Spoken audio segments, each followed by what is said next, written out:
Yeah! YouTube, what up? Welcome to another edition of Wrestling with Watts, and I'm Watts.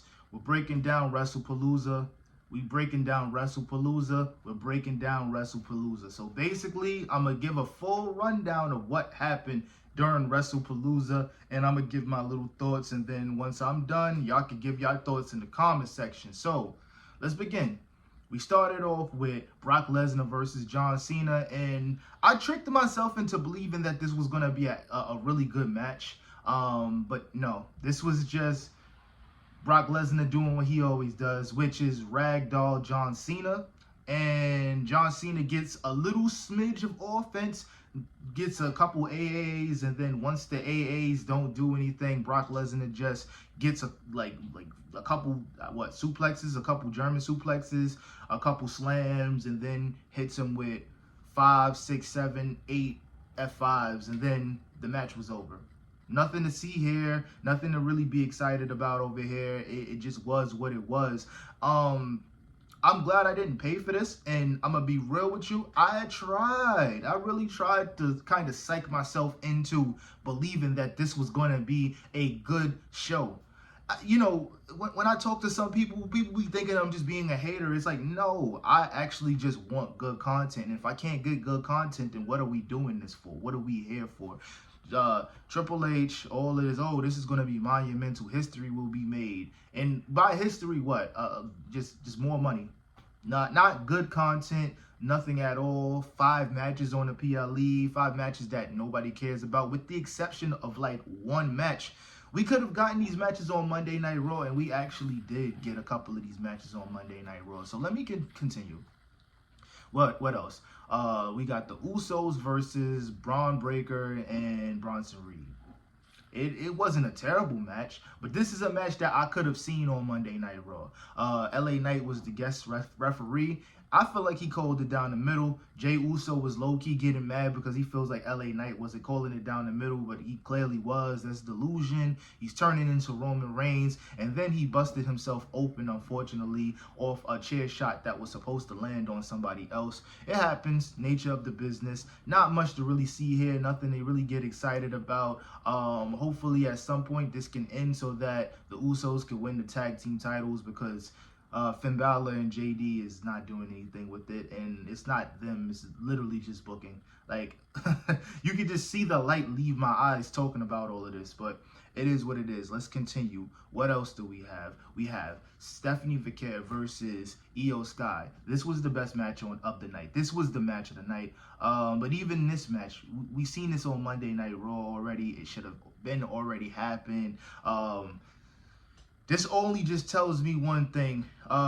Naomi wasn't going to hold that title for that long. That's what this entire ordeal just tells me, and I'm going to be real with you.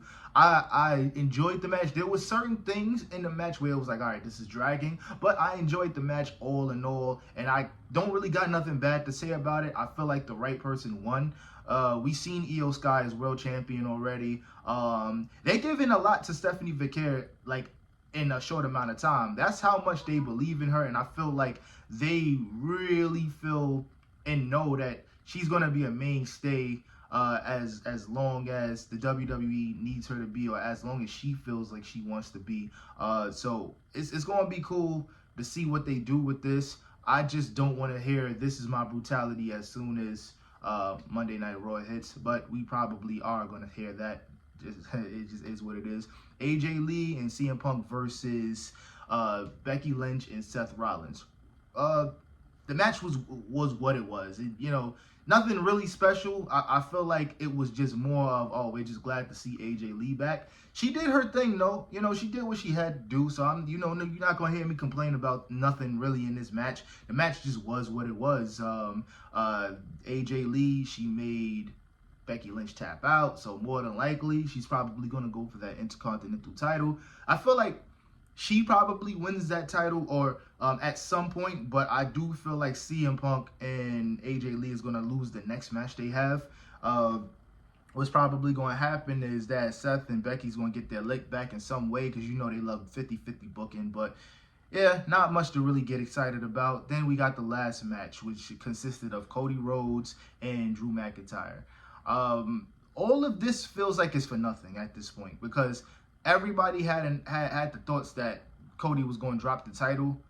That didn't happen. We ended up getting Drew losing the title. I mean, losing the match.